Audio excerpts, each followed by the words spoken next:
देख रहे हैं अब तक news channel. Unique academy computer and coaching classes, जहां नर्सरी और जूनियर सीनियर केजी क्लासेस से लेकर 11वीं और 12वीं जमातों के लिए कोचिंग क्लासेस जारी हैं। यूनिक एकेडमी में ऑडियो और वीडियो स्क्रीन का इंतजाम भी किया गया है। 5वीं, 6ठी, 7वीं और 8वीं जमात की स्पेशल क्लासेस भी जारी हैं। उर्दू, इंग्लिश, मराठी और मैथ्स की बेसिक क्लासेस भी जारी हैं। लड़कियों के लिए बिल्कुल सेपरेट क्लासरूम। यूनिक एकेडमी में अपने बच्चों का एडमिशन करवाएं। हमारा पता याद रखिए, शहीद अब्दुल हमीद कुसुम्बा रोड, निहाल नगर पुलिस स्टेशन के सामने, मालेगांव। साथियों, आज के जलसे के सदर शेख मुस्तफा साहब और स्टेज पर बैठे हुए महल्ले के और शहर के सरकर्दा अफराद नूरुल साबरी साहब और उनके साथ बगैर तंजीम के जिम्मेदारान और मेरे सामने हजारों का मजमा इस बात की गवाही दे रहा है कि ये शहर तब्दीली चाहता है। मैं जिस हिस्से में खड़ा हूँ, सलामताबाद चौक, अभी रिजवान सर बोल रहे थे कि शेख आसिफ ये उनकी फैमिली के लोग समझते हैं कि ये उनकी जागीर है, जबकि तब्दीली आ रही है। मैं यहाँ स्टेज पर बैठा था तो मुसलसल एक बात बोली गई कि यहाँ पर शेख आसिफ के नशेड़ी वर्कर, कुछ नशेड़ी वर्कर जो मुसलसल माइक बंद कर दे रहे हैं, लाइट बंद कर दे रहे हैं, उनको डर किस बात का है? उनको डर तुमसे हो गया है। मगर वो ये नहीं जानते कि ये जलसा समाजवादियों का है, निहालियों का है। हम उस लीडर से परवरिश पाए हैं जिनका नारा था कि हमसे जो टकराएगा हम उससे टकराएंगे। हम मुफ्ती इस्माइल नहीं है। शेख आसिफ और उनके लोग, एक तोड़ीबाज यहाँ कोने पे घर है उसका, वो भी कान खोल के सुन ले। हम उसमें से नहीं है। मुफ्ती इस्माइल मत समझ लेना। हमसे जो टकराएगा हम उससे टकराएंगे और हम हर बात का जवाब देंगे। 20 दिन है इलेक्शन का, इलेक्शन सीधे सीधे लड़ लो। हम बिला वजह किसी को तकलीफ नहीं देते, मगर अगर तुम तकलीफ देंगे तो हम ईंट का जवाब पत्थर से भी देना जानते हैं और कानून से भी देना जानते हैं। इसलिए अच्छाई यही है तुम्हारे लिए। 23 तारीख को इस शहर का नुमाइंदा बदलने वाला है। ये बात भी कान खोलकर सुन ले। इस हिस्से में नशे को बढ़ाने का काम ये खानदान ने किया है। मैं कई मर्तबा देखा हूं, जो लोग नशा करते हैं वो उनको नशा करने की आदत लत लगाई जाती है और ये ऐसी बुराई है जिससे सिर्फ उस लड़के का या उस आदमी का या उस नौजवान का नुकसान नहीं होता। पहले तो उसके घर का नुकसान होता है, उसके बीवी बच्चों का नुकसान होता है, उसके माँ बाप का नुकसान होता है, उसके बाद पूरी कौम का, शहर का नुकसान होता है। ये ऐसी बुराई है। आप जो भी लोग इस महल्ले में मेरी बात सुन रहे हैं, मैं किसी पार्टी का नाम नहीं लूंगा, आप सिर्फ एक बात पर गौर करिए कि ये लत कौन सी पार्टी के लोग लगा रहे हैं। और अगर ये लत आपको समझ रहा है कि किस पार्टी के लोग लगा रहे हैं, तो आप उस घर के लोग 20 नवंबर को आपके हाथ में है। आपके बच्चों का मुस्तकबिल, इस शहर का मुस्तकबिल, इस कौम का मुस्तकबिल, नौजवानों का मुस्तकबिल, सिर्फ आपकी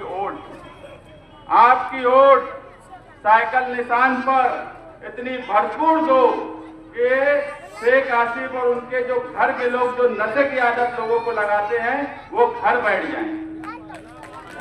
आप इतनी भरपूर साइकिल निशान पर वोट लगाइए, यही उसका इलाज है। हम जब हमारी गारंटी लोगों के सामने देंगे तो हम इस बात का ख्याल रखेंगे कि इस बुराई को किस तरह खत्म किया जाए। हम सिर्फ बोलेंगे नहीं, हम अमली तौर पर उस पर काम कर रहे हैं। हमने कुछ टीम लगाई है जो रिसर्च कर रही है कि किस तरीके से हम उस बात को लोगों के सामने पेश करें और उसका हल क्या हो। इस आदत को इस शहर से किस तरह से खत्म किया जाए। सिर्फ वो अपनी जीत के लिए, सिर्फ वो अपने खुद का सोचने के लिए पूरी कौम को, नौजवानों को एक गलत राह पर लेकर जाना, ये मुनासिब बात नहीं है। इलेक्शन आता रहेगा, इलेक्शन होता रहेगा, इलेक्शन में हार जीत भी होती रहेंगी, मगर ये शहर रहना चाहिए, ये कौम रहना चाहिए, इसका मुस्तकबिल रहना चाहिए। यही इस शहर के लिए है। जो शहर मस्जिद और मीनारों के नाम से पहचाना जाता था, आज उस शहर के बारे में बोला जाता है कि ये ड्रग्स का हब बनता जा रहा है। मतलब यहाँ ड्रग्स यहाँ से सप्लाई होने लगी है। क्यों 25 सालों में ये हुआ? और जो आज नुमाइंदे हैं, ये इतने सियासी तौर पर कमजोर हैं कि इनके अंदर वो ताकत नहीं है रोक लेने की। अगर ये ताकत किसी में है तो सिर्फ निहाली लोगों में है। यहाँ शान हिंद बैठी है। क्या आपको नहीं लगता कि ये नशे की लत और इस तरह के जो बुराई फैला रही है, ये कौन रोक सकता है? ये कौन रोक सकता है? अगर मुफ्ती इस्माइल में इतना दम होता, उनका इतना दबदबा होता, तो 25 सालों में ये बुराई इतनी फैलती नहीं। मुझे बताओ, 20-25 साल पहले ये बुराई के बारे में कोई सोचता था? इस पर कोई बात होती थी? आज इस पर हमको तकरीर करना पड़ रही है। आज हम तामीर और तरक्की की बात करने के बजाय इस पर बात क्यों कर रहे हैं? क्योंकि इस शहर में एक खानदान ने लोगों में नशे की लत लगाई, तो दूसरा जो नुमाइंदा था वो इतना कमजोर, इतनी मिली जोड़ उनके साथ कि वो कुछ नहीं कर सके। मैं अभी भी बोलता हूं कि जिन लोगों ने अब्दुल मालिक को गोली मारी, मुझे बताओ, 1-1.5 महीने में छूट गए। एक सियासी आदमी पे गोली मारने के बाद अगर कोई आम आदमी भी होता तो इतनी जल्दी उनके मुजरिम छूट नहीं सकते थे, उसके मुलजिम छूट नहीं सकते थे। इसका दूसरा मतलब ये है कि मुफ्ती इस्माइल की मिली जोड़ है। उन्होंने चाहा ही नहीं कि उनको सजा हो, वो जेल में रहे, उन्होंने चाहा ही नहीं। ये बात उस फैमिली को समझना चाहिए। या फिर उनके अंदर दम ही नहीं है, और जिसके अंदर दम नहीं है उसके साथ रहकर तुम करोगे क्या? जिसके अंदर दम ही नहीं है उसके साथ रह के करोगे क्या? शहर में एक तब्दीली की लहर है। शहर हर हिस्से में, मैं 20 साल से इलेक्शन लड़ रहा हूं, जमीन पर इलेक्शन लड़ रहा हूं। जो बदलाव मुझे पूरे शहर में इस मर्तबा देखने को मिल रहा है, मैंने 2004 में नहीं देखा, मैंने 2009 में नहीं देखा, मैंने 2014 में नहीं देखा। अगर मैं सलामताबाद चौक में हूँ और ये हजारों का मजमा है, तो ये तब्दीली की अलामत है। लोग बेजार हो गए हैं इन मिली जोड़ से, इस 25 साल की बुराई से। शहर तामीर और तरक्की के नाम पर तरस रहा है। आप देखेंगे कि मालेगांव आउटर मुसलसल तरक्की की तरफ चला गया, और मालेगांव का सेंट्रल जिस हिस्से में मैं खड़ा हूँ, ये हिस्सा आप देख लो, यहाँ पर आने के लिए कितनी तकलीफ होती है। एक रोड सही से नहीं बन पाई। आज भी हम रोड और गटर की बात करते हैं स्टेज से। ये मुझे मुनासिब ही नहीं लगता कि असेंबली का इलेक्शन लड़ रहे हो और हम स्टेज से रोड की बात करें, मगर मजबूरी ये है कि हमें चलने के लिए रोड नहीं है। जबकि बात 25 साल के बाद ये होना चाहिए थी कि यहाँ पर एजुकेशन के लिए कोई बड़ा कैंपस क्यों नहीं बना। यहाँ बात ये होना चाहिए थी कि हेल्थ के लिए कोई बड़ा हॉस्पिटल क्यों नहीं बना। यहाँ बात ये होना चाहिए थी कि रोजगार के लिए कोई नई चीज क्यों नहीं यहाँ पे लाई गई। ये सब बात इलेक्शन के, असेंबली इलेक्शन के स्टेज से, कैंपेनिंग से होना चाहिए। मगर मजबूरी ये है कि इन लोगों ने 25 साल में हमें बुनियादी सहूलत से ही महरूम रखा, बुनियादी सहूलत ही नहीं थी। तो आज एक आम आदमी, अगर मैं कहीं जाता हूँ कहीं पर, तो लोग बोलते हैं कि यार हमारे घर के पास भी रोड बना दो, हमारे घर के पास भी गटर बना दो। पानी नहीं सही से आता, पानी गंदा आता है, पानी 2 दिन नहीं आता, पानी का सिस्टम सही नहीं है, 4-4 दिन नहीं आता। ये असेंबली के टॉपिक नहीं है, मगर मजबूरी है लोगों की भी कि उनको बुनियादी सहूलत से जानबूझ के महरूम रखा गया। अगर वो उनको बुनियादी सहूलत दे दी जाती, अगर आप मानो कि आपके शहर में सारी रोड पुख्ता और अच्छी हो जाती, आपके पानी की सप्लाई बराबर हो जाती, आपका ड्रेनेज सिस्टम बराबर हो जाता गटर का, तो आज आप बात किस पर करते? आप बोलते ना कि यार हमको हॉस्पिटल अच्छा चाहिए, हमको एजुकेशन अच्छा चाहिए, हमको रोजगार चाहिए, हमको दिगर सहूलत चाहिए, हमको सुशोभीकरण जो उस हिस्से में हो रहा है वैसा सुशोभीकरण चाहिए। मगर आप इसलिए, इसमें आपकी गलती नहीं है, आप इसलिए ये बात नहीं कर पा रहे हैं कि आपके पास वो सहूलत दी ही नहीं है। आप एक बार सोचिए तो सही, आपको 25 साल के बाद कहां लाकर खड़ा कर दिया गया। सिर्फ मालेगांव आउटर और मालेगांव आउटर के कुछ देहात आप चले जाइए, जावाड़ी, नामपुर और छोटे छोटे देहात, और वहां सड़कें देख लीजिए, और उसके बाद आप शहर को देखिए। देहात सुधर गए,